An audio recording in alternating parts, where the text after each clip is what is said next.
¿Qué tal? Muy buenas tardes, bienvenidos y bienvenidas. Hemos retomado las charlas virtuales del Templo Mayor. A nombre de la directora, la maestra Patricia Ledesma Bouchan, les doy la más cordial bienvenida. Me da muchísimo gusto hoy que nos acompañe el arqueólogo Raúl Barrera Rodríguez, quien es el encargado del programa de arqueología urbana. Realmente Raúl no necesita gran presentación, sin embargo, voy a leer su semblanza.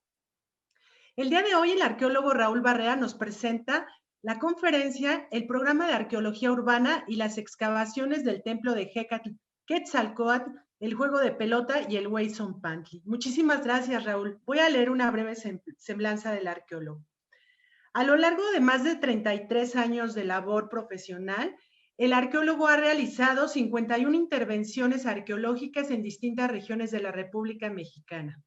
Destacan sus trabajos en el estado de Nayarit, Hidalgo, Guerrero, en el estado de Oaxaca también, donde efectuó trabajos en la zona arqueológica eh, de la región de La Cañada, en la Mixteca Alta, la costa y en los valles centrales. Además, colaboró en las excavaciones realizadas en la Pirámide del Sol en Teotihuacán como parte del proyecto especial Teotihuacán. Actualmente es responsable del programa de arqueología urbana del Museo del Templo Mayor del INAH. En este último, las investigaciones se centran en lo que es el corazón de la Ciudad de México, en el perímetro que en la época prehispánica comprendió el recinto sagrado de Tenochtitlán, que es parte de lo que hoy nos va a platicar.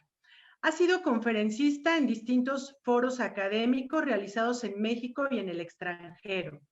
Cuenta con 112 publicaciones de carácter científico, entre los que destacan libros, capítulos, artículos, reseñas y noticias. Asimismo, ha sido curador de 33 exposiciones nacionales y en el extranjero. Esto es solo una pequeña semblanza de todo el trabajo que ha realizado el arqueólogo Raúl Barrera Rodríguez. Bienvenido, Raúl. Adelante, este espacio es tuyo. Gracias, pues buenas tardes.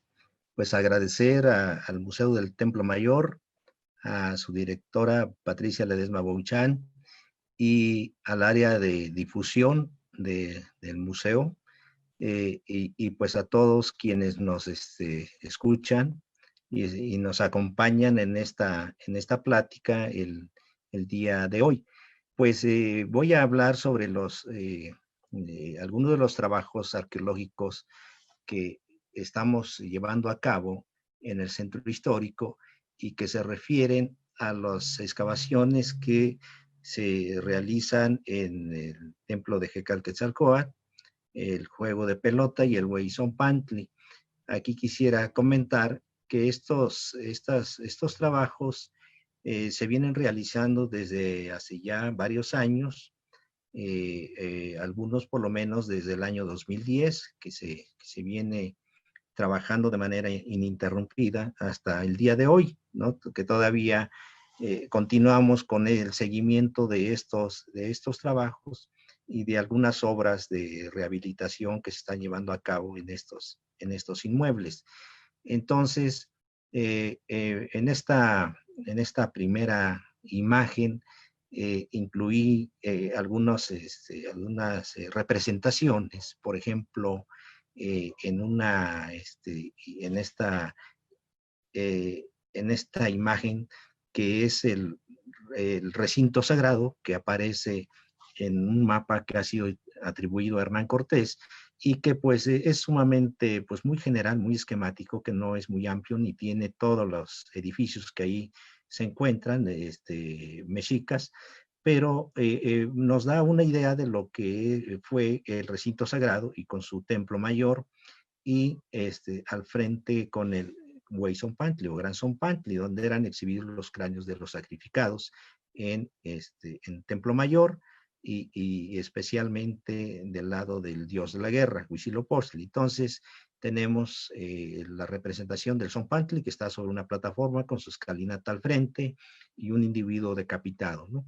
Pero a un costado tenemos este otro edificio.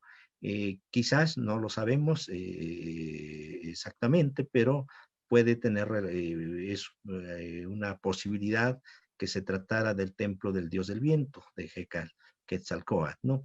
Y estos edificios son enmarcados por esta plataforma que delimita por los 4 lados con sus accesos que dan hacia las calzadas, ¿no? Como las calzadas que ya conocemos, que son las de Iztapalapan, la de Tlacopan y la que iba al Tepeyac, y la otra calzada que iba hacia la zona de los embarcaderos en el lago de Texcoco. Entonces, pues es un panorama pues muy general de lo que nos dicen las fuentes, el Huizonpantli, en este coche de Durán, con la empalizada y los cráneos que están exhibidos en estos travesaños, en estos palos travesaños que se colocaban los cráneos, que se les hacía un orificio y eran pues exhibidos. Entonces, y el juego de pelota, igualmente que tenemos esta representación únicamente para dar idea de lo que vamos a hablar el día de hoy. Entonces, vamos a continuar con la siguiente imagen. Tenemos, pues, sabemos acerca de la ciudad de Tenochtitlan y cómo estaba, pues, conformada, ¿no? Con sus parcialidades, con sus barrios y con la serie de canales que había dentro, pues, de la misma ciudad, porque recordemos que, pues, Tenochtitlan, pues, era una ciudad eminentemente lacustre, con sus calzadas, con sus 4 calzadas que ya he comentado, y que pues estaba conformada la urbe en cuatro secciones o cuadrantes, y que se conocían como Teopan, Moyotlan, Azacualco y Cuepopan, ¿no? Que eran los 4 campan o parcialidades, ¿no? Y que a su vez, pues había toda una serie de barrios, que eran más de 50 barrios que integraban a esta ciudad. Entonces, en este mapa de Hernán Cortés tenemos representado, aunque está sumamente esquemático y distorsionado, lo que fue el recinto sagrado, pero de alguna manera pues es una información sumamente valiosa, que son las referencias que tenemos de lo que había en la ciudad con estos planos, pero también lo que en las narraciones de los mismos soldados españoles que llegaron en 1519 y que pues hacen la descripción de lo que ellos vieron, ¿no? Quizá no describen pues todo, pero una gran parte de los edificios de la ciudad también es descrita por ellos y por los cronistas, algunos religiosos que posteriormente se sumaron y que nos dejaron también sus propias descripciones de la ciudad.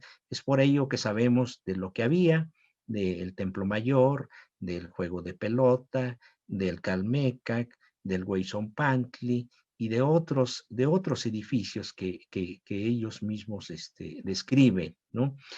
Entonces, pues, como nos damos cuenta, teníamos pues ya una gran información sobre lo que había al momento de la llegada de los soldados españoles y los grupos o miles de indígenas que acompañaron a Hernán Cortés, quien lideró pues esta invasión hacia México Tenochtitlan, y que pues hacen referencia a todo eso. Entonces, son de gran utilidad estos planos. Por ejemplo, tenemos esta representación del recinto sagrado, que aparece en los primeros memoriales de Sahagún, y que desde luego únicamente están representados algunos edificios. Fray Bernardino de Sahagún comenta que eran alrededor de 78 templos, ¿no? Por lo menos es lo que sabemos que había de estos edificios o templos que quedaban enmarcados en el recinto sagrado de la ciudad de Tenochtitlan. Desde luego que pueden ser más, no lo sabemos en este momento, pero los trabajos que se vienen realizando y los que seguirán desarrollándose en el futuro seguramente van a ampliar pues toda esta información que no termina y que seguramente muchas sorpresas y muchas maravillas se irán conociendo al paso de los años. Entonces tenemos el Templo Mayor, aquí lo podemos apreciar con sus dos adoratorios, el del dios del agua, que es Tlaloc, el otro que está dedicado a su dios tutelar, que es Huitzilopochtli, dios de la guerra, y al frente tenemos la representación de un sacerdote que está sahumanto y que se trata del Cuauhxicalco. Está sobre una plataforma de un solo cuerpo con una escalinata frontal y se trata del Cuauhxicalco que se encuentra frente al Templo Mayor, pero que está más bien centrado a la escalinata y al adoratorio del dios de la guerra. Lo mismo ocurre con el Huayzonpantli. Aquí tenemos al centro, en la parte ya más inferior de la imagen, tenemos el Zompantli, que se trata de una plataforma de dos cuerpos, es una plataforma alargada, que está orientada de norte a sur y que tiene unos postes, o sea, está empalizada y unos travesaños con una representación de un cráneo que están ensartados y que están exhibidos con vista hacia el Templo Mayor. Y posteriormente tenemos el juego de pelota, que presenta una forma de I latina y que tiene una orientación este-oeste. Entonces, esto es información sumamente relevante, muy importante, de lo que ya sabíamos.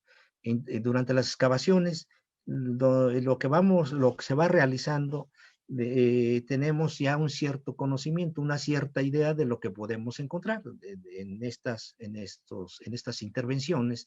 Desde luego que los trabajos arqueológicos que se han realizado en el pasado, en años anteriores, de hace 100 años o incluso años o más, ¿no? Desde el siglo XIX, siglo XX, en trabajos arqueológicos, pues toda esa información ha sido pues de gran utilidad para ir armando pues este rompecabezas de lo que fue el recinto sagrado de la ciudad de Tenochtitlan. Bueno, continuamos con la siguiente imagen. Esto es, desde luego que estos son planos muy esquemáticos, hipotéticos. Yo quisiera aquí aclarar que nos hace falta mucho por conocer del recinto sagrado y también de la misma ciudad de Tenochtitlan, que pues era una ciudad, una urbe compleja, bien trazada, bien organizada, y que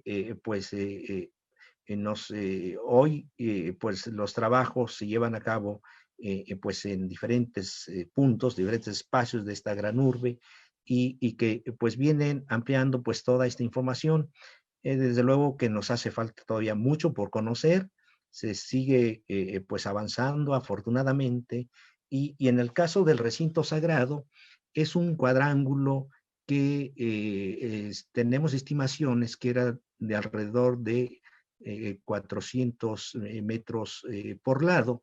Desde luego que estos datos o estas estimaciones pueden ir cambiando al paso de los años con los trabajos que se vienen realizando, se van a ir definiendo ciertos aspectos de los límites del recinto sagrado. Asimismo ocurre con los edificios, con los diferentes basamentos que se han detectado o que se vienen trabajando. Tenemos ya un cierto conocimiento, pero no podemos aún tener pues no podemos conocerlos con mucha precisión porque no podemos ampliarlos, ¿no? Tenemos ciertas limitaciones. Recordemos que estamos en una urbe, tenemos edificios históricos, calles, plazas, no es complicado el poder extender estas excavaciones, pero creo que pues se está complementando esta información. Entonces, trata de una reconstrucción hipotética, en cierta manera. Tenemos el Templo Mayor, que es el edificio que ya mejor se conoce y que, como recordemos, que fue excavado en el año de 1978 a 1982. Estos trabajos coordinados por el maestro Eduardo Matos Moctezuma, que permitieron delimitar casi en su totalidad el edificio más emblemático del recinto sagrado, el Templo Mayor. Hoy este proyecto sigue siendo coordinado por el doctor Leonardo López Luján. Y bueno, entonces nosotros trabajamos el área aledaña, los demás edificios, el espacio que comprendió el recinto sagrado. Tenemos al frente, aquí de lo que trata esta plática del día de hoy, los restos del Weyson-Pantli, que también quisiera aclarar que esto no es nada nuevo. Ya se tenía cierto conocimiento de dónde se podría encontrar el Sonbantli, el juego de pelota, que ya había sido trabajado anteriormente, el templo de Hecatquetzalcóatl, que esto sí no sabíamos absolutamente para nada con relación a su ubicación. Hay otro templo de Hecat, Dios del Viento, que se encuentra debajo de la Catedral Metropolitana. Entonces, este edificio es el que se conocía, ¿no? Y hoy sabemos que el que refieren las fuentes es precisamente el que se encuentra a un costado del juego de pelota, que está en un predio atrás de la Catedral Metropolitana. Bueno, entonces esto es para tener un panorama pues muy general de lo que se viene trabajando, y se trata de una reconstrucción del recinto sagrado que está hecha con base a los planos, a los datos que existen actualmente, pero que quisiera pues decir que pues son pues reconstrucciones en cierta manera hipotéticas, porque muchos de los basamentos conocemos únicamente ciertos fragmentos de estos edificios, ¿no? En el caso, por ejemplo, del Weyson-Pantli, lo que se ha encontrado, pues es una esquina, la esquina noreste, con los restos de los orificios de la empalizada, pero el resto del edificio aún no lo conocemos, ¿no?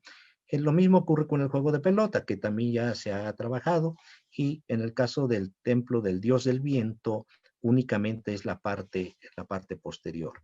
Bueno, entonces, continuamos con estos trabajos que está llevando a cabo el programa de arqueología urbana con toda una serie pues, de compañeros que han participado en diferentes momentos, en diferentes años, que gracias a todos ellos es como pues se ha logrado pues tener todas estas excavaciones y que continúan, ¿no? En este caso, en el predio de Guatemala número 16, donde se trata de un predio particular, donde pues se construye un hotel, ¿no? Que se va a llevar a cabo esta construcción. Desde luego que nosotros hicimos la intervención, se pudo saber que se trata del templo del Dios del Viento, que estamos viendo la parte posterior. Se trata de un edificio mixto, rectangular, con un adosamiento circular en la parte posterior que tiene alrededor de 18 metros. Vemos el desplante de este edificio y un piso de lajas de basalto y un cuerpo arquitectónico ligeramente en talud, que sería el primer cuerpo del basamento. Posteriormente tenemos el desplante de un segundo cuerpo, que sería esto, y lo mismo ocurre con esta parte circular que está en la parte posterior. Entonces, el edificio en sí era pues mucho mayor, fue destruido con la conquista española y los aliados indígenas, quienes se rebelaron y que pretendían liberarse del sometimiento al que estaban expuestos por parte de los mexicas. Y bueno, finalmente Hernán Cortés pues decide destruir la ciudad, los templos y sus dioses, ¿no? Entonces, Son estos restos los que estamos encontrando durante las excavaciones. Estamos viendo la parte posterior. La plataforma continúa por debajo del otro edificio histórico aledaño, que es el Centro Cultural de España, por donde debe estar en la fachada principal, ¿no? Con vista hacia Templo Mayor, del lado del adoratorio de Tlaloc, Dios de la lluvia. Se trata de otra imagen, de otra vista del mismo edificio que se encontró durante la intervención que llevamos a cabo en el año 2010 y que se hicieron los trabajos de conservación, ¿no? De restauración y de consolidación de los estucos y de los muros, ¿no? De los muros arquitectónicos también fueron restaurados y consolidados, y este edificio pues ha sido protegido, y la idea es que esto se va a convertir en un museo de sitio, un museo subterráneo que se está trabajando, y que en un futuro próximo esperemos que haya el acceso para el público visitante, ¿no? Bueno, entonces esto es otra vista de los trabajos arqueológicos, en donde, bueno, se están aquí en esta etapa, que fue una primera etapa del proyecto. Como jefe de campo estuvo el compañero arqueólogo Iván Urdapilleta Camal, y con más otros compañeros arqueólogos y restauradoras y antropólogos físicos también, que participaron en esta etapa de los trabajos, ¿no? Y posteriormente se han sumado otros compañeros, como es la compañera Ingrid Trejo, que también estuvo trabajando, Lorena Vázquez Ballín, que ha sido jefa de campo también en este predio. Son ya varios años que tenemos trabajando en este lugar, y esto es una vista general de cómo se ve el templo de Hécat. Algunos de los hallazgos que han ocurrido son como estos fragmentos de esculturas. Se trata de, pues, por ejemplo, tenemos aquí un fragmento de una deidad relacionada con la muerte, ha sido identificada como la diosa Miquistli. Es la representación de un faldellín con un remate con representaciones de cráneos, ¿no? Entonces es un fragmento. Tenemos una almena en forma de biznaga, un pie de una escultura antropomorfa, un moño arquitectónico también de basalto, y un fragmento de un anillo de juego de pelota. Todo esto son fragmentos que son producto de la destrucción que se llevó a cabo después de que fue tomada la ciudad de Tenochtitlan en 1521, esta caída que ocurre el 13 de agosto de 1521, y que Hernán Cortés decide refundar o fundar la nueva ciudad novohispana precisamente en el corazón de lo que fue la ciudad de Tenochtitlan. Entonces, destruyen los edificios, los templos y sus representaciones de dioses, y con esos mismos materiales van a construir la nueva ciudad de la época virreinal. Este es un aspecto ya final de la parte posterior del templo de Hécat. Ya ha sido restaurada, y es un edificio prominente que tiene pues cerca de más de 3 metros de altura, los dos cuerpos, y a escasos 90 centímetros de profundidad desde el nivel de piso se detectó la parte superior del templo de Hécat, de este cuerpo, ¿no? Porque los cuerpos subsiguientes fueron destruidos. Esos otros aspectos, ya al finalizar los trabajos, estos ya son para años más recientes, de la restauración de este edificio, ¿no? Bien, continuamos. Es una panorámica vista de norte a sur, y se puede apreciar en el avance de los trabajos la parte circular, el adosamiento circular de este gran basamento, ¿no? Porque era un edificio sumamente grande, y quisiera agregar que toda esta área ya ha sido explorada, únicamente que para poder, por cuestiones de maniobra de los trabajos, tanto nuestros como de la misma obra que se está llevando a cabo, había que ir protegiendo nuevamente y cubrir de manera provisional para que haya pues el movimiento de maniobra, ¿no? Para los trabajos. Bueno, esa es una escultura que se encontró en la parte superior del primer cuerpo arquitectónico del edificio. Se alcanzan a ver los restos de estuco prehispánicos inconfundibles durante las excavaciones.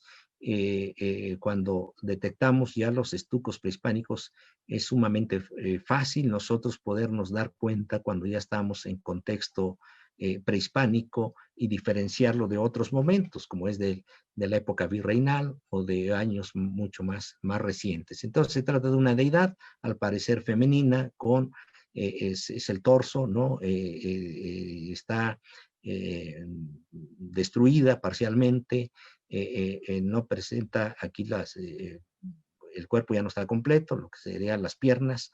Tiene un faldeguín igualmente con representaciones de plumas, y está de espaldas esta escultura. Se entiende que fue destruida y fue arrojada y quedó sobre uno de los cuerpos del templo del dios del viento.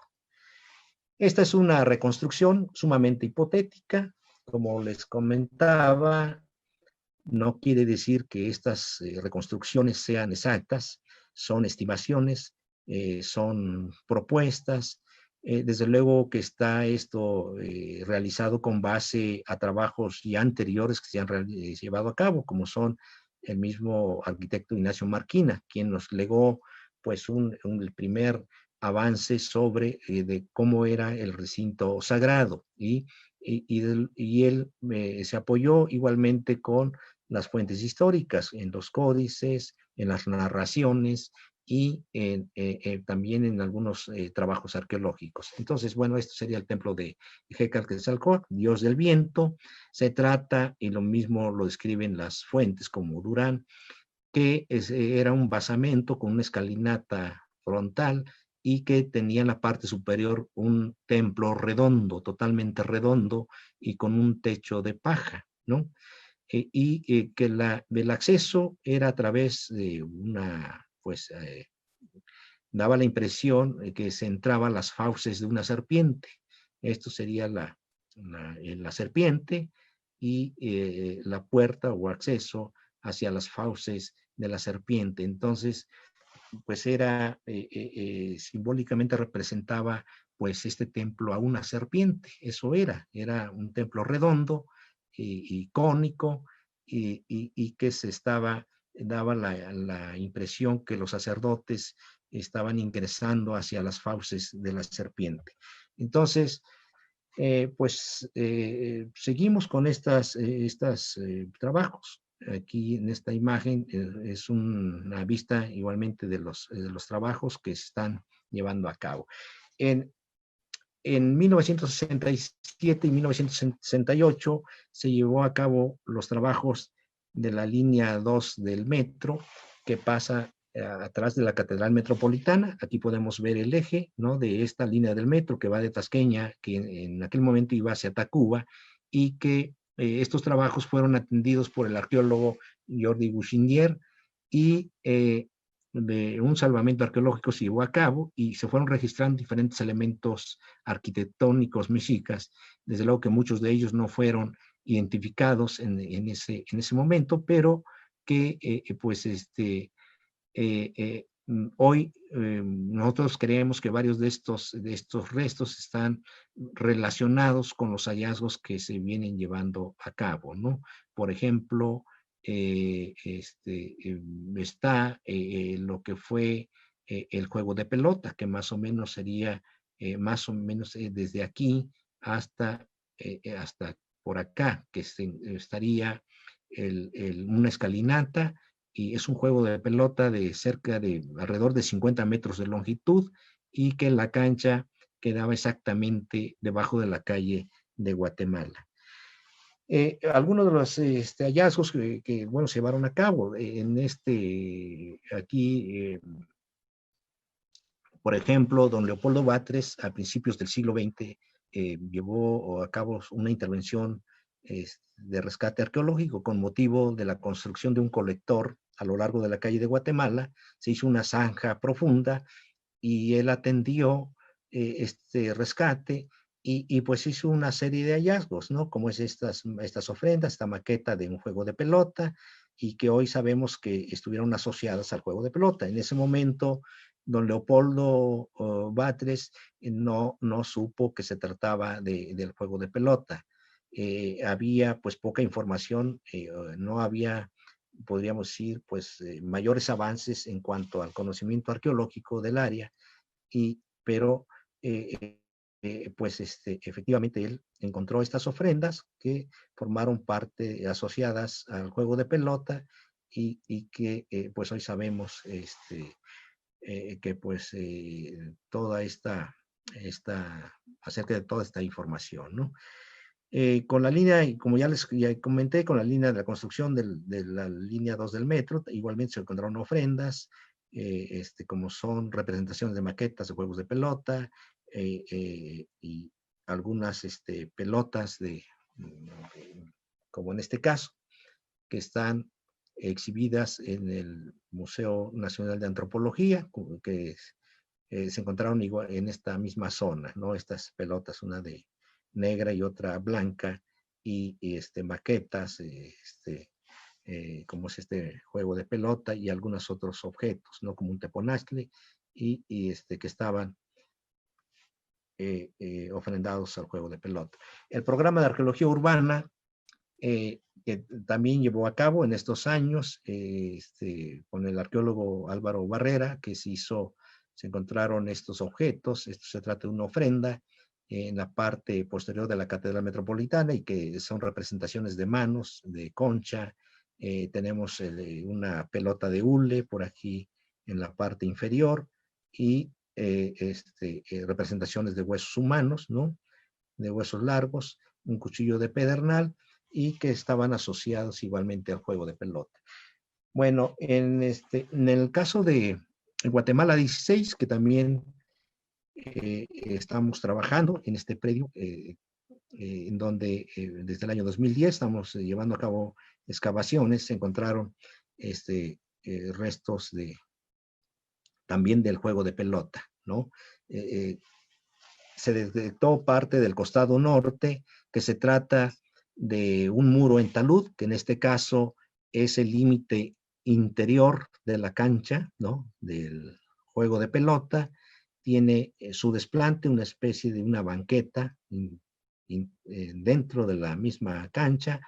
Está orientado este muro de este a oeste. En la parte superior todavía podemos apreciar restos de diferentes niveles de pisos prehispánicos. Estos son los últimos momentos. Quizás este pueda ser el del siglo XVI, 1519, y únicamente nos queda este testigo de este nivel de piso que tuvo el juego de pelota, ¿no?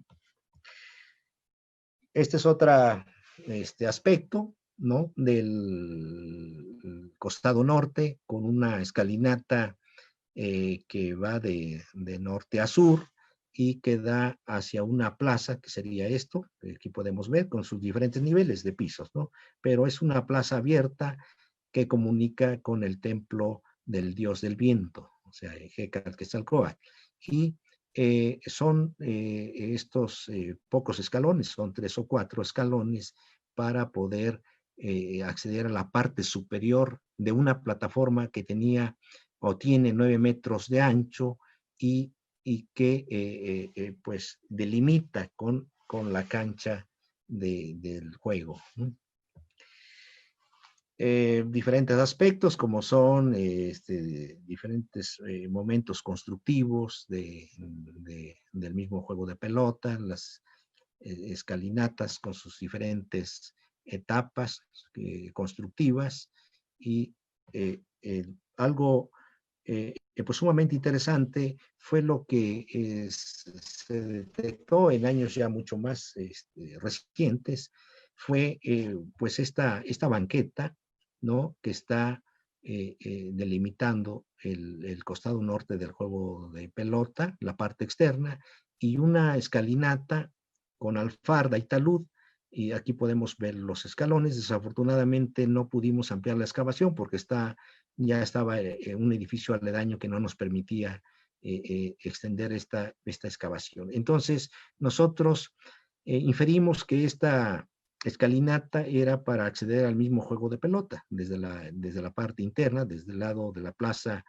que se encuentra el templo de Quetzalcóatl, para poder, a través de esta escalinata, poder entrar hacia el juego de pelota, quizás a través de uno de los cabezales, ¿no? Un fragmento de un anillo de juego de pelota, en total encontramos 2, fueron reutilizados en la época virreinal, en la construcción de las casas que ahí había, y es sumamente pues, sencillos estos anillos, pero que debieron haber formado parte del juego de pelota. Un hallazgo sumamente interesante fue una ofrenda que se encontró en el exterior, en la parte externa de este edificio, y sumamente pues interesante. Se trata de un pozo, podríamos decir, pequeño, no muy profundo, redondo, como un pozo donde fueron depositados conjuntos, creo que son 31 conjuntos de cervicales de cuellos humanos que todavía están articulados, y que pues estos se deben de ver, son producto del sacrificio y de decapitación que se llevó a cabo en el juego de pelota, ¿no? Este estudio fue hecho por la maestra, una antropóloga física que estuvo trabajando con nosotros en el análisis de estas vértebras. En total son 31 conjuntos y se trata de individuos jóvenes y niños. Son vértebras, son grupos, en algunos casos, de 2 a 6 vértebras, y que pues tenemos adultos infantiles y jóvenes, ¿no? Que fueron ofrendados hacia el juego de pelota. En la parte superior de este fosa había pequeños fragmentos de cráneos. Entonces todo esto es muy complejo, este ritual que se llevó a cabo, y que pues tiene pues una relación pues muy importante con el juego de pelota. En este caso, bueno, se está llevando a cabo estudios que están llevando a cabo una investigación que se está realizando por María García y Lorena Vázquez Ballín, que están haciendo trabajos de esta ofrenda, ¿no? Bueno, una reconstrucción del juego de pelota que pues es muy, pues es una idea de cómo pudo haber sido el edificio. Desde luego que esta información habrá que irla corrigiendo y aumentando, ¿verdad? Sobre el juego de pelota. Las representaciones en los códices, pues se encuentra en diferentes representaciones, como es el códice Borgia, el códice Vindovenensis, y tenemos pues lo que era la cancha y el juego, la forma, los anillos que estaban adosados en los costados, y el sacrificio humano o la decapitación que estaba relacionada con el juego de pelota. En diferentes zonas arqueológicas tenemos representaciones, como es el caso de Chichén Itzá, de la decapitación, y la sangre que es representada por estas serpientes que brotan del cuello de los individuos decapitados. O sea, es la sangre, pero también asociada con las serpientes, ¿no? Y con la fertilidad. Entonces tenemos en el caso de los mexicas, se habla del juego de pelota. Hay referencias, como es por ejemplo, en uno de los mitos que están vinculados con el juego de pelota, cuando se habla de la peregrinación de los mexicas que llegan al cerro de Coatepec, y en donde pues se establece una cancha que también era conocida como el Totlachco, que es el mismo juego de pelota que nosotros estamos trabajando en la calle de Guatemala, ¿no? Entonces, pues se habla de estos enfrentamientos entre los Anzoátegui y Huitzilopochtli, y que pues de esta lucha que finalmente pues son derrotados, y los mata, y también a Coyolxauhua, ¿no? Que también da muerte Huitzilopochtli. Entonces, pues eso es la asociación en cuanto a los mitos, pero en los ritos también hay pues mucha información sobre esto, ¿no? Bueno, aquí sí me voy y con las fiestas, como es la fiesta de Panquetzalistli, que es la fiesta más importante de Huitzilopochtli, y se habla de lo que se llevaba a cabo, tanto en Templo Mayor como el sacrificio humano en el Teotlachco, juego de pelota, en donde pues tenemos narraciones que nos dejó Fray Bernardino de Sahagún en su obra La Historia General de las Cosas de la Nueva España. Hace la descripción de esta fiesta de Panquetzalistli y del sacrificio humano que se llevaba a cabo en el juego de pelota. Bueno, nos vamos ahora con los trabajos que se están llevando a cabo en la calle de Guatemala, en el número 24, desde el año 2015, en donde se debe en esta intervención a la rehabilitación que se estaba llevando a cabo por parte de los propietarios, que requieren rehabilitar este edificio histórico porque tiene problemas estructurales, y entonces pues hicieron los convenios, los acuerdos, todas las autorizaciones para llevar a cabo un proyecto arqueológico previo a los trabajos de rehabilitación de este edificio. Entonces, se iniciaron los trabajos en el año 2015 con, con todo un equipo de arqueólogos, de antropólogos físicos y de restauradoras, y estos trabajos son coordinados en campo por la arqueóloga Lorena Vázquez Ballín, ¿no? Entonces, se está trabajando desde aquella fecha, desde el año 2015 hasta el día de hoy. Previo, quisiera comentar que ha habido algunos otros trabajos en esta misma calle, como son los del mismo Leopoldo Batres, que en 1900 él reporta este fragmento de una plataforma con algunas esculturas de piedra que son representaciones de serpientes, y que esto hoy sabemos que estaban asociados al Gran Zompantli, ¿no?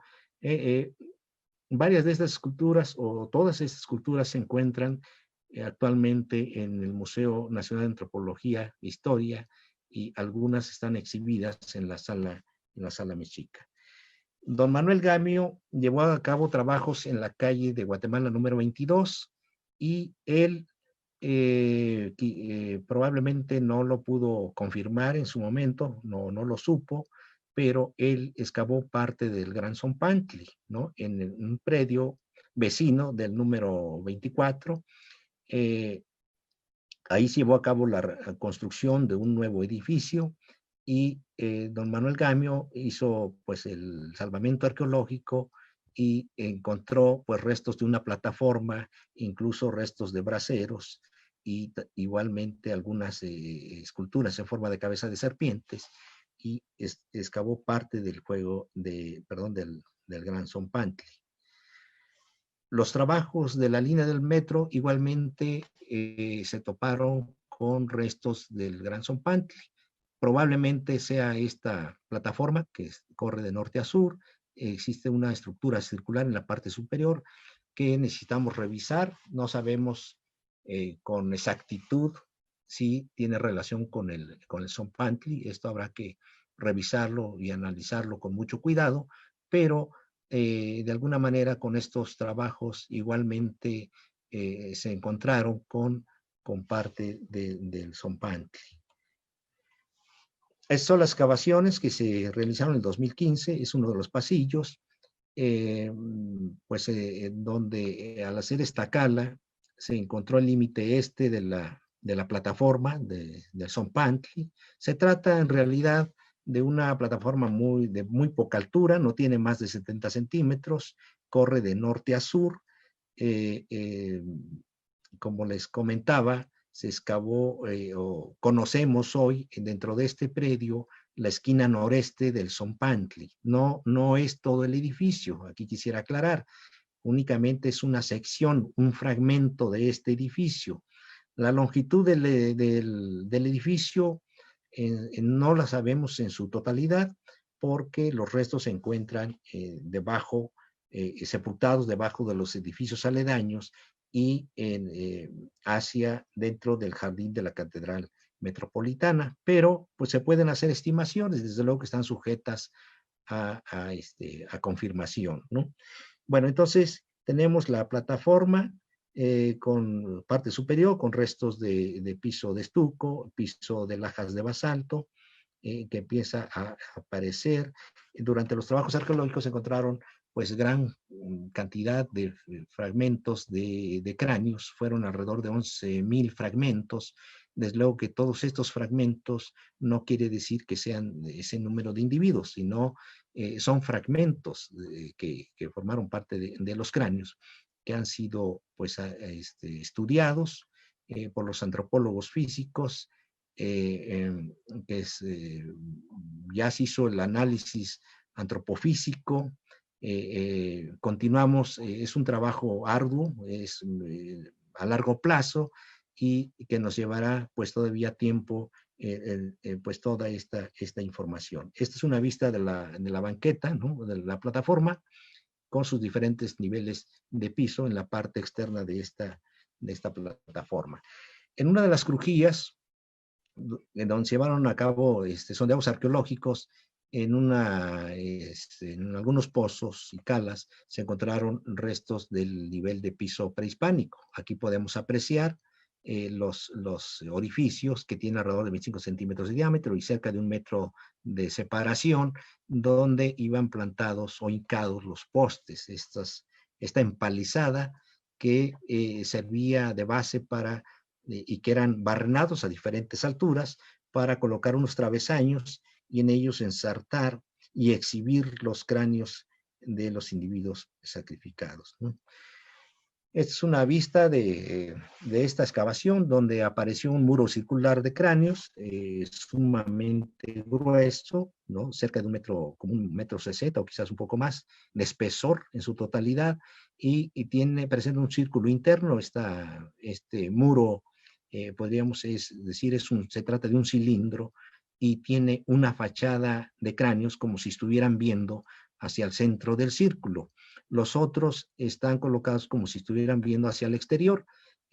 Esto hoy no lo podemos apreciar, la fachada externa, porque hubo diferentes remodelaciones de los pisos y esto quedó, podríamos decir que quedó hundido en épocas anteriores del Zompantli.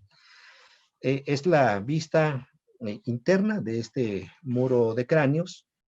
A nosotros en su momento esto nos sorprendió mucho, el poder encontrar un muro circular hecho de cráneos unidos con cal y arcilla, una mezcla, una preparación que se hizo, que hicieron los mismos mexicas y que iban a manera de depósito, iban colocando estos cráneos, iban pegando. Se trata, pues, es totalmente un muro, pues podríamos decir, bien consolidado, bien estructurado, bien colocados estos cráneos y que pues tenemos esta fachada interna. Lo que fueron los rostros están colocados como si estuvieran viendo hacia el centro del círculo, ¿no? Entonces, al revisar las fuentes históricas, nos damos cuenta que pues los mismos conquistadores hablan pues de los zompantlis y de los que había, tanto en Tlatelolco como en Tenochtitlan. Sabemos por las fuentes que había 7 asociados al recinto sagrado. Este es podríamos decir que el primer zompantli que se conoce, ¿no? O que ha sido posible confirmar de la presencia de este edificio, el más importante, que estaba dedicado al dios de la guerra. Entonces, pues, pues son individuos de diferentes pues, edades, ¿no? En su gran mayoría, aunque algunos podríamos decir que en promedio andan entre los 25 y 30 años de edad, quizás hay algunos de mayor edad, pero nos comentan los antropólogos físicos que en términos generales pues eran pues individuos, personas sanas, ¿no? Y en su mayor parte son del sexo masculino. También hay un gran porcentaje de mujeres y mucho menos de niños, de algunos niños también que fueron sacrificados y que fueron como dones hacia sus dioses, al dios de la guerra, y que fueron probablemente exhibidos en la empalizada y que finalmente fueron colocados en estas torres, ¿no? Que es un espacio sumamente sagrado y es el registro de esta excavación, de estos cráneos, y pues como vemos, pues son decenas de cráneos que fueron aquí colocados. Aquí quisiera comentar que los zompantlis, pues se trata de edificios sumamente sagrados, que están vinculados con su dios, pues fueron dones, son regalos para alimentar al dios y para que los dioses pues fueran benéficos también con los humanos, y pues estos individuos podríamos decir que fueron sacralizados y que no son individuos comunes, son individuos que se ofrendaron, pues muchos de ellos pues sabían su destino, que era acompañar al sol. Entonces, pues no sabemos aún la procedencia de todos ellos, sabemos por las fuentes que muchos de ellos eran guerreros y guerreras, pero no sabemos en realidad si también había otras funciones, incluso probablemente las mujeres que murieron en primer parto, que eran consideradas guerreras, quizás algunos de esos cráneos también estén colocados en esta torre, ¿no? Bien, entonces, sabemos de estas torres pues hubo un soldado que se llamó Andrés de Tapia, que podríamos decir, no sé si sea el único, pero tal vez sí, quien hace una descripción del Huey Zompantli y habla de dos torres circulares que había y que mostraban los cráneos con los rostros hacia el exterior, y además hace una descripción de la empalizada, ¿no? Presenta diferentes etapas constructivas. Esto sería la primera etapa. Después hubo una ampliación hacia el exterior y también hacia la parte interna. Esto todavía lo estamos revisando, pero por lo menos sabemos que para la época de Ahuizol es cuando tenemos ya una representación muy evidente de lo que fue el Zompantli. En la actualidad tenemos identificadas 3 etapas constructivas con sus diferentes remodelaciones que se llevaron a cabo. Esta torre tenía pues un diámetro aproximado de 4 metros con 70 centímetros. Hemos logrado delimitarla, ¿no? Con sondeos arqueológicos que hemos realizado. Por ello es que sabemos pues que más o menos esta era el diámetro de esta torre, ¿no? Debe existir otra más. Esta está en el costado norte del Huey Zompantli y debe existir otra en el lado sur. En esta imagen, pues tenemos las diferentes etapas constructivas, más o menos el proceso de cómo se fue llevando a cabo la construcción de esta torre, ¿no? Nos vamos esto es una imagen sumamente, pues, reconstructiva, pero que nos da una idea de cómo se pudo haber visto la fachada externa de estas torres, que debió haber sido, pues, imponente, impresionante, el poder contemplar estas estructuras circulares. El registro que se ha llevado a cabo por parte de la Coordinación de Monumentos Históricos del INAH nos han apoyado en cuanto al registro en 3D, ¿no? A base de nube de puntos de de estos vestigios. Las descripciones que se hacen, como la de Andrés de Tapia, que ya les he comentado, que hace una descripción, pues muy, podríamos decir, muy detallada de lo que era el Zompantli, habla de los cráneos que había empotrados en los muros, en las escalinatas, de las torres, de las vigas, de los cráneos, y bueno, y también dan pues una cierta, pues una descripción y una cierta cantidad de estos casos. Desde luego que las fuentes debemos tener mucho cuidado, ¿no? Ellos finalmente traen otra concepción, otra forma de ver las cosas, y lo que pretenden pues es hacer una justificación de su intervención, y esto pues, lo hicieron, este fue un pretexto, un argumento para poder llevar a cabo la conquista, ¿no?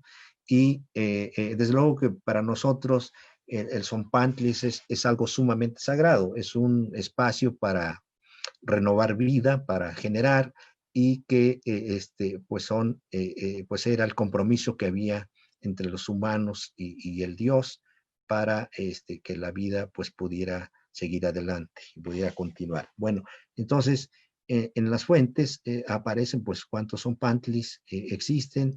Todavía hasta el día de hoy no los conocemos, los demás. Sabemos de la existencia de altares, Zompantlis, se han encontrado esculturas, pero no tenemos la evidencia física de otro Zompantli, ¿no? Solo algunos de los cráneos se hizo se registraron, se tomó una muestra de 184 cráneos, que son los que están siendo estudiados hasta el día de hoy. Es una muestra muy representativa pues de estos individuos. Hoy queremos saber la procedencia de ellos. Estamos trabajando, se está en ello, y esperamos pronto saber por lo menos la procedencia de estos individuos, de dónde vinieron o de dónde los trajeron, si son algunos de acá del centro de México o fueron traídos también de regiones distantes donde hubo presencia mexica. Las representaciones que tenemos de los Zompantlis, como es en este mapa o plano atribuido a Hernán Cortés, en los primeros memoriales también tenemos lo que estamos comentando, ¿no? Aunque es muy esquemático, pero aquí aparece representado el gran Zompantli y el juego de pelota. Nosotros estamos haciendo una reconstrucción, desde luego que esto es, como les comentaba, pues son ideas. Esto se va modificando con base a las excavaciones porque pues se sigue trabajando hasta el día de hoy, y seguramente pues esto se va a ir actualizando estas imágenes, ¿no? Este es un mural, ¿no? que se encuentra en el castillo de Chapultepec, y que se trata pues de una representación del Zompantli. Seguramente quien hizo esta obra se apoyó en la relación o en la descripción del soldado Andrés de Tapia para hacer esta reconstrucción muy imaginativa de lo que fue el Zompantli. Pues creo que esta es la última imagen. Entonces, pues únicamente pues agradecer su atención y comentar que seguimos trabajando con las investigaciones que lleva a cabo el programa de arqueología urbana en diferentes espacios de lo que fue el recinto sagrado, y estos vestigios específicamente se encuentran al frente del Templo Mayor, en la Plaza Oeste, y esperamos que en un futuro estos espacios, aunque sean pequeños, pero que se conviertan, por la relevancia de estos vestigios, que puedan ser convertidos en espacios museográficos y que puedan ser visitados por el público, y que conozcan pues parte de este pasado, de esta gran ciudad que fue Tenochtitlan, y que hoy pretendemos conocer, y que seguramente pues muchas sorpresas aún se mantienen y nos quedan, y que pues los trabajos pues siguen, y en nuestro caso pues estamos aportando un poco de algunos fragmentos de estos basamentos, y que pues seguramente en un futuro se conocerán con mayor amplitud, y también la importancia de preservarlos, de conservarlos. Estos fragmentos, desde luego que los edificios, hay que decir que fueron destruidos a partir de la conquista. Con esos mismos materiales se construyeron las casas, los templos, y durante el virreinato igualmente ha habido pues cierta destrucción. Entonces, pero estos fragmentos de edificios son sumamente valiosos que es necesario conservar. Y en algunos casos, porque no siempre es posible, en algunos casos hay que exhibirlos al público visitante. Bueno, pues agradecer mucho pues su atención. Espero que les haya interesado y que les haya gustado esta plática, y pues muchas gracias.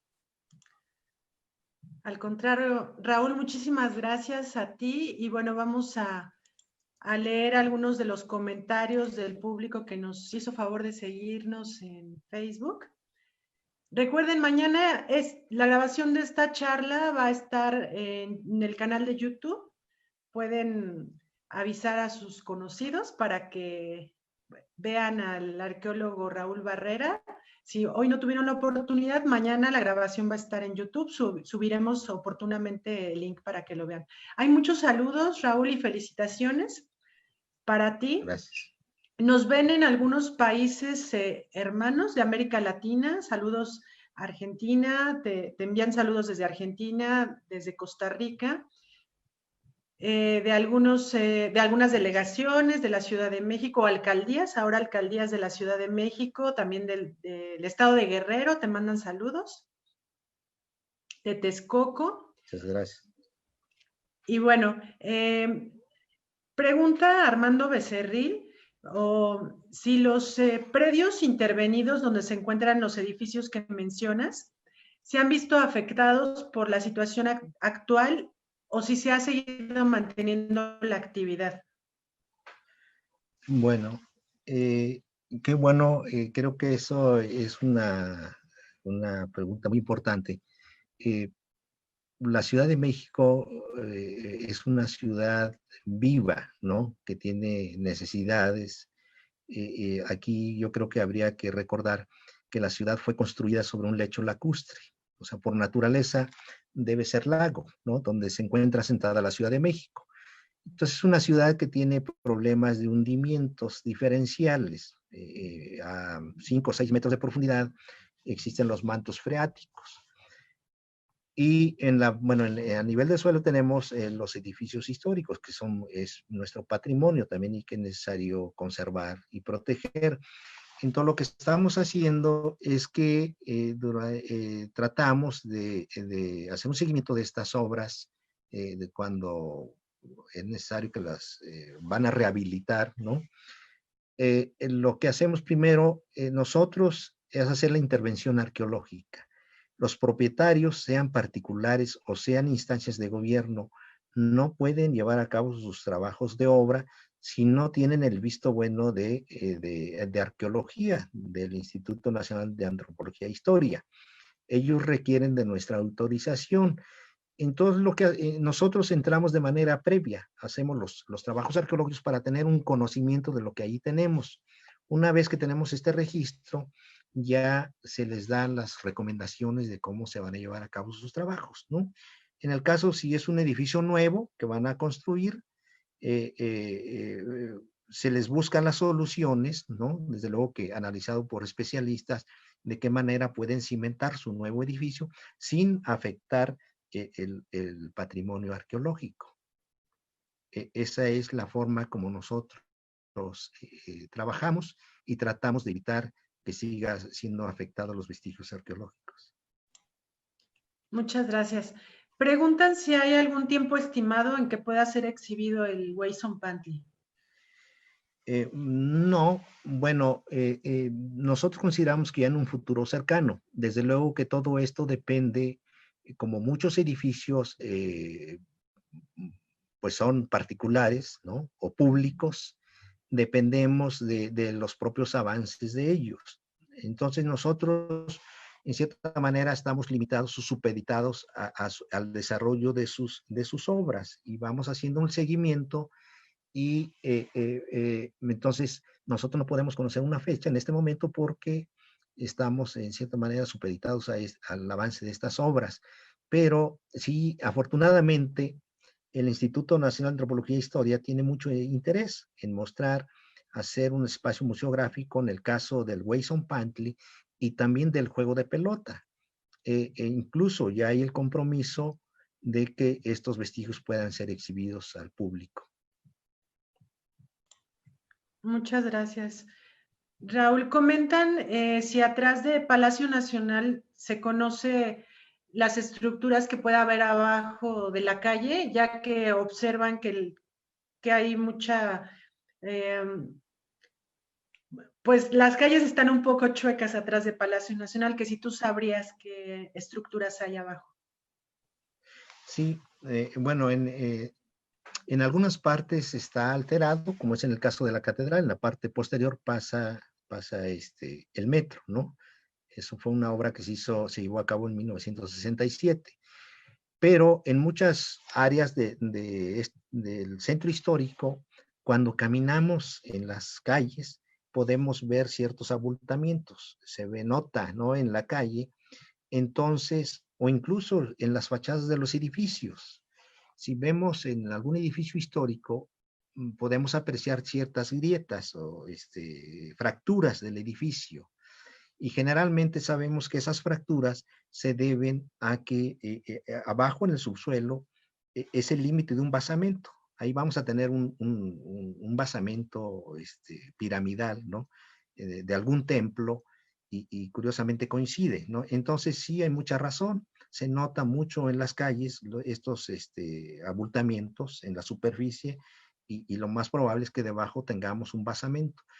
Los restos arqueológicos, arquitectónicos, se mantienen, podríamos decir, de una manera estable, y esto se debe a que la ciudad está sufriendo un hundimiento diferencial. La ciudad se hunde poco a poco, se va hundiendo por la pérdida del nivel freático, y van quedando abombamientos en las calles, ¿verdad? Y que sí, precisamente se trata de basamentos. Muchas gracias. Edgar Álvarez pregunta, ¿se podría decir que los cráneos que fueron depositados en el Zompantli fueron colocados ahí para recibir beneficios después de haber aceptado un sacrificio? Bueno, era un compromiso que había entre los humanos. Aquí quisiera comentar que el sacrificio humano no es exclusivo de los mexicas. Es una práctica que se llevó en general en Mesoamérica, pero no únicamente en Mesoamérica, es en el mundo. Los mongoles, los chinos, en África, en Inglaterra, en muchos lugares se llevó a cabo el sacrificio humano. Es una práctica que se ha realizado en la historia de la humanidad. No es exclusivo de Mesoamérica, ¿no? Pero, pues en el caso mexica, pues son dones, son intercambios que se hace con sus dioses para recibir beneficios, ¿no? En el caso de Huitzilopochtli, pues dotar de energía a los humanos para que pueda, pues, continuar pues la vida, ¿no? La fertilidad de la tierra, alimentar a su Dios de esta manera. Entonces es algo muy sagrado.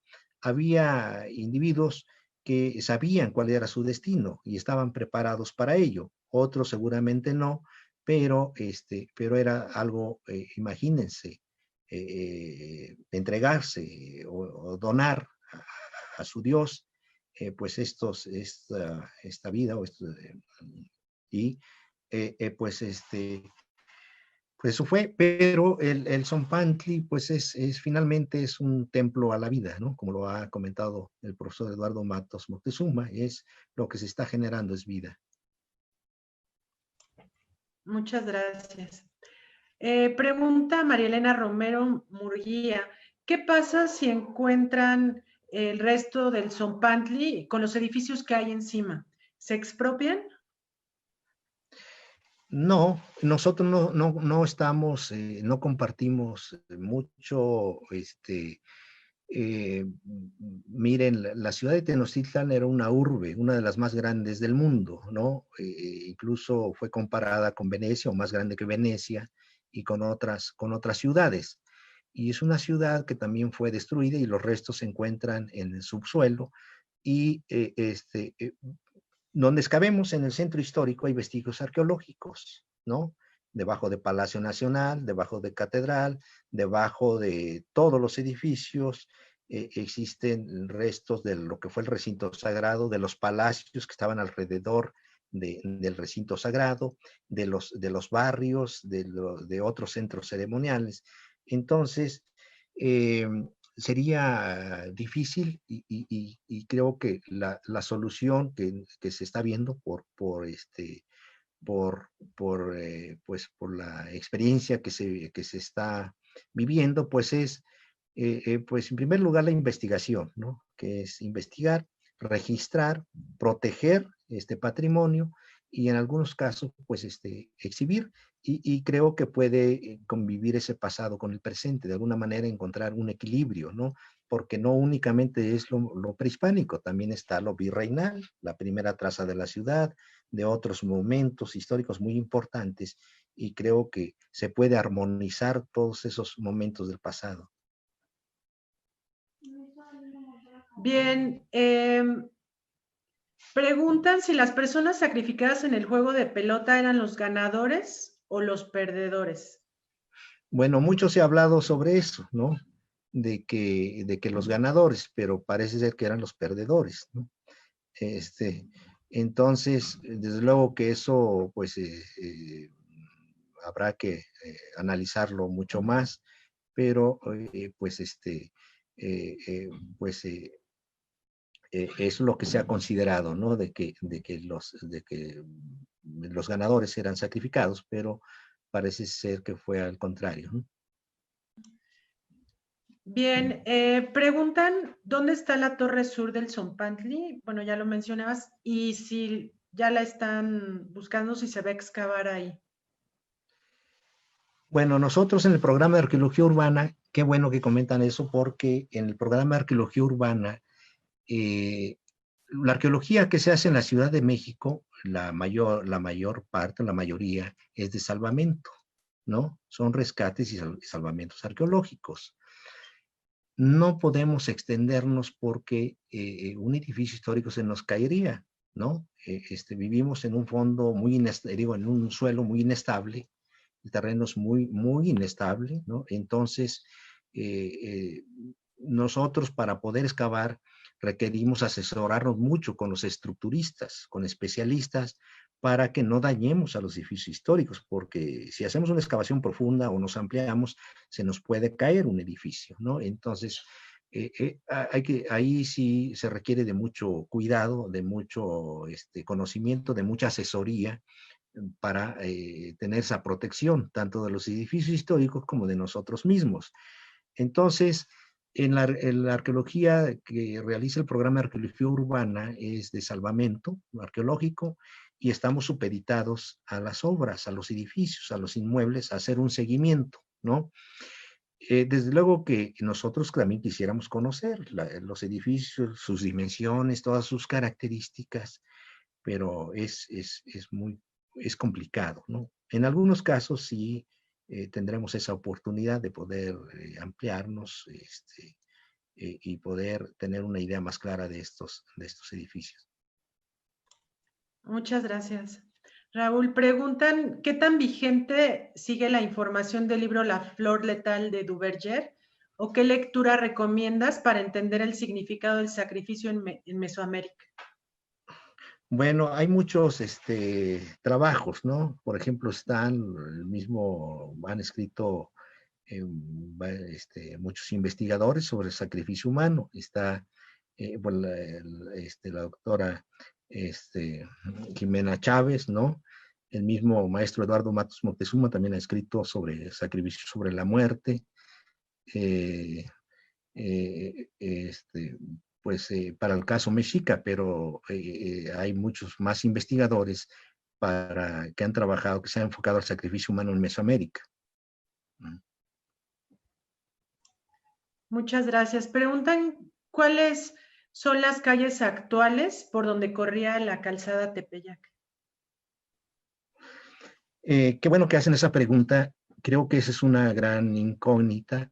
En el caso de la calzada Iztapalapa, hoy sabemos que es la calzada Tlalpan, ¿no? Es la que se conoce también como Avenida José María Pino Suárez y que llega a un costado o frente al Palacio Nacional. Esa es la calzada Iztapalapa, ¿no? Que es Tlalpan y luego continúa por Ermita hasta lo que hoy es la alcaldía de Iztapalapa. Esa es la calzada antigua que se conocía como Iztapalapa. La de Tlacopan, pues es Tacuba, ¿no? Que va hacia el poniente, y la del Tepeyac, pues ahí hay diferentes opiniones, ¿no? Una que podría ser la calle de Argentina, que va hacia el norte, pero también que podría ser otra que está más, podríamos ir a un lado, que sería que pasa por la Plaza de Santo Domingo, ¿no? Entonces creo que ahí todavía hay que ser pues, muy cautelosos para poderla definir, la calzada que va hacia el Tepeyac. Gracias, Raúl. Preguntan si había un zompantli de niños. No, no, no. El caso de los niños, aquí también quisiera comentar que es algo muy sagrado, ¿no? Imagínense, pues tendría una vinculación o una representación con la deidad, ¿no? Era algo, algo sagrado, muy venerado, y que era considerado como un dios, ¿no? Este niño, ¿no? Con los atavíos, con toda la atención, la veneración que se le hacía, y que finalmente era sacrificado. Gracias, Raúl. Preguntan qué tanta precisión tuvo el arquitecto Marquina. Creo que es un trabajo muy, muy importante el que llevó a cabo el arquitecto Ignacio Marquina. Es la base de lo que hoy tenemos, ¿no? De lo que se está haciendo, lo que estamos haciendo nosotros y lo que seguramente van a hacer otros arqueólogos en el futuro. Entonces creo que el gran aporte del arquitecto Ignacio Marquina fue haber sentado esas bases de la reconstrucción del recinto sagrado.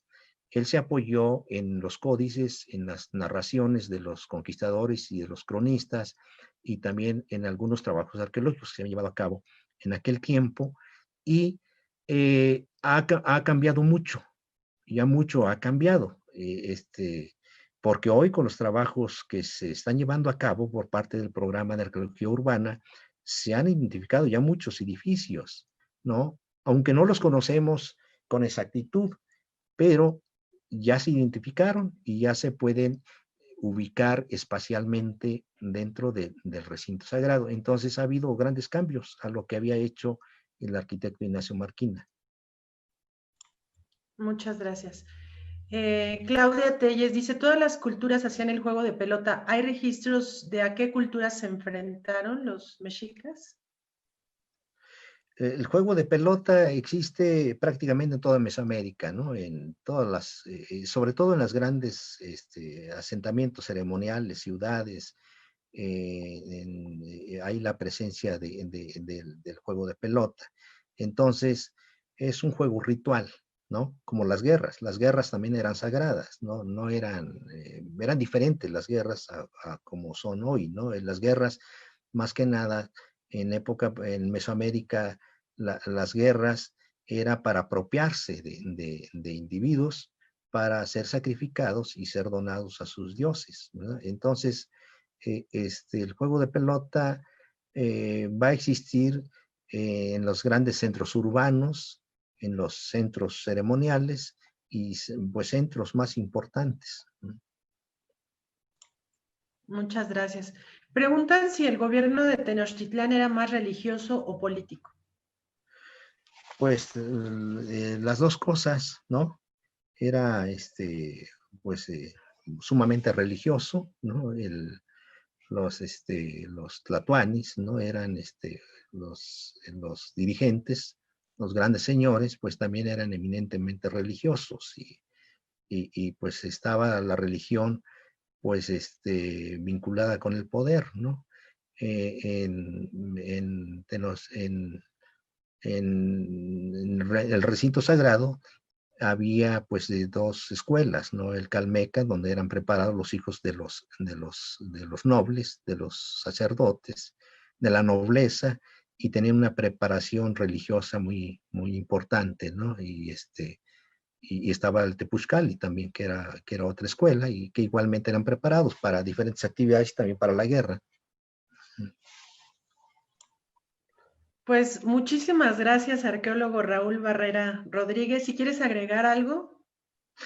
Pues únicamente, pues para quienes nos están viendo, haciendo el favor de escucharnos y de vernos, pues decirles que pues se está haciendo un esfuerzo muy grande por proteger este patrimonio, estos vestigios que pues son nuestro pasado, patrimonio de todos los mexicanos, y que pues son nuestras raíces, nuestra herencia, nuestra razón de ser, y lo que pues en cierta manera nos da sentido, y que es importante el poder pues investigar, proteger y pues difundir este patrimonio. Muchísimas gracias, Raúl Barrera. Muchísimas gracias a todos y a todas quienes siguieron esta transmisión. Gracias también a Ociel Adame y a Miriam Marín del Departamento de Difusión del Museo del Templo Mayor por su apoyo. Nos vemos el miércoles a las 6. No se pierdan la conferencia que va a presentar un integrante del programa de Arqueología Urbana. Que estén muy bien, pasen muy buenas tardes. Nos vemos pronto.